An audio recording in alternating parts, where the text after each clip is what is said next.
ఏ background మార్చండి అయ్యా, దరిద్రంగా ఉందే. ఇటు బోయా వస్తా అన్నాడు, ఇంకా రాలేదా కథ చెప్పడానికి? Good morning sir, sorry sir late చేసినందుకు, కొంచెం ట్రాఫిక్. రావయ్యా బోయా, ఏంటి ఎంత లేటు? స్టోరీ చెప్పమంటారా? మంచి స్టోరీ రాసుకొని వచ్చాను. Oh yes, why not? Okay sir. Sir open షాట్లో సార్ మన హీరో గారు 300 మందిని గాలిలో ఎగరేసి కొట్టేస్తారు సార్. 300 మంది అంటే మినిమం ఉండాలి కదా సార్. ఇంటర్వెల్ సీట్లో సార్ 500 మంది సార్ మినిమం ఉండాలి. 500 మందిని వేసి పెట్టి తిప్పుతాడు సార్. అలాగే సార్ నాకు పెద్ద శ్రీశైలం టెంపుల్ సెట్ కావాలి సార్ నాకు. అలాగే విలన్గా ఆశిష్ ఖన్నా గారు కావాలి సార్.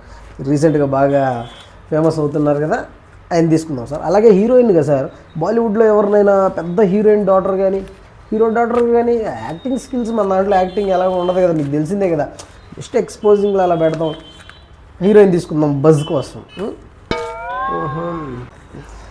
అలాగే సార్ మనకి ఎంత తక్కువలో తక్కువ వేసుకున్నా ఒక 10 crores పెట్టి మన మంచి పెద్ద టేబుల్ ఫ్యాన్స్ కావాలి సార్. ఆగయ్యా, నువ్వు కథ చెప్తా అని వచ్చేసి ముందు కాస్టింగ్ గురించి చెప్తున్నావు ఏంది? కథ ఫిక్స్ అయితే అందులో ఎవరెవరు కావాలో మనం ముందే ఫిక్స్ చేసుకుంటాం కదా. అయినా శ్రీశైలం సెట్ ఎందుకయ్యా? అంటే రాజమౌళి వాళ్ళు వారణాసి సెట్ వేస్తున్నారు సార్, మనం శ్రీశైలం సెట్ వేయకపోతే ఎలా సార్? వాళ్ళు వారణాసి సెట్ వేసినందుకు నువ్వు శ్రీశైలం సెట్ వేపిస్తున్నావు నాతోటి.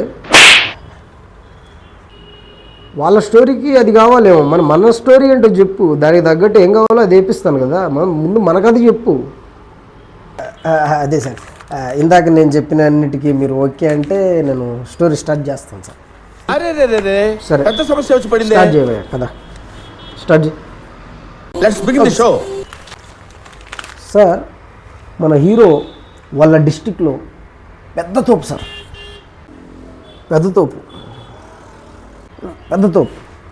అయితే ఆ ఊరి పేద ప్రజల్ని ఇబ్బంది పెట్టే ఇంకో పెద్ద తోపు విలన్ సార్. వీడు కూడా పెద్ద తోపు. హీరోని ఎలాగైనా బీట్ చేయాలని ఈ విలను హీరో వాళ్ళ వైఫ్ని కిడ్నాప్ చేసి శ్రీశైలం దగ్గర ఉన్న ఫారెస్ట్లో దాచిపెడతాడు సార్. అప్పుడు మన హీరో ఆ ఫారెస్ట్లో అని అలా లేచి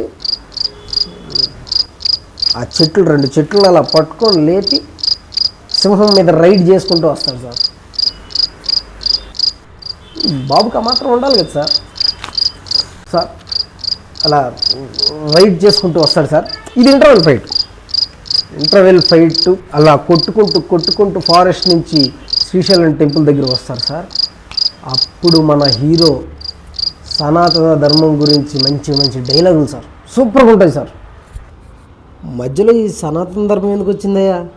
అది చాలా సినిమాల్లో ఉంది కదయ్యా, మళ్ళీ నువ్వు కొత్తగా ఏం రాసావు నాకు ఏం అర్థం కావట్లేదా? అయినా మన కథలో కంటెంట్ ఎక్కడ ఉందయ్యా? కంటెంట్ ఏంటి సార్? కంటెంట్తో ఏం ఉపయోగం సార్?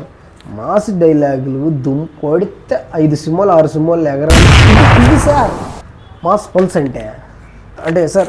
లేకపోతే ఒక పని చేయండి సార్, ఒక 150 కోట్లు ఇవ్వండి, ఏదో ఒక చిన్న హీరోని పెట్టి ఒక చిన్న సినిమా తీసేద్దాం సార్. అంటే మన టాలీవుడ్ అంటే ఇండియాలో నంబర్ 1 కాబట్టి ఆ మాత్రం ఖర్చు పెట్టాలి కదా సార్.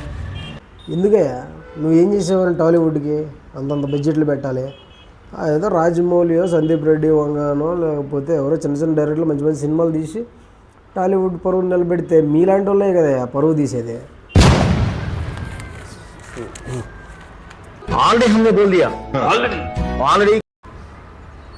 100 కోట్లు ఉంటే కానీ నేను సినిమా చేయనని నేను ముందే చెప్పాను, మీ పిఏకి అడగండి. అయినా 150 కోట్లు పెట్టి చిన్న సినిమా తీసేదిందయ్యా.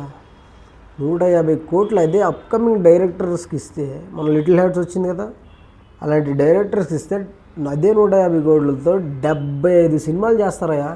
ఆ 75 సినిమాల్లో ఎన్ని సినిమాలు ఆడొచ్చు, ఎన్ని సినిమాలు పోవచ్చు? 75 సినిమాలు. అయినా మీ స్టోరీలని ఎలా ప్రొడ్యూసర్లు అన్ని డబ్బులు పెడుతున్నారు, వాళ్ళు ఏమైనా కాకపడుతున్నారా బాబు బాబు బాబు బాబు అని? బుద్ధులోడు ఎవడో సినిమా చేయడయ్యా, దుబాయ్ ఇక్కడి నుంచి. నేను నెక్స్ట్ మీతో కాదు, నేను ఇంకో ప్రొడ్యూసర్ని ఎత్తుక్కొని ఇంకో పెద్ద హీరోతో సినిమా చేస్తాను సార్. ఎవరితో? పవన్ కళ్యాణ్తో. బాయ్. ఏం మాట్లాడుతున్నావురా? నరాలు కట్ అయిపోయింది.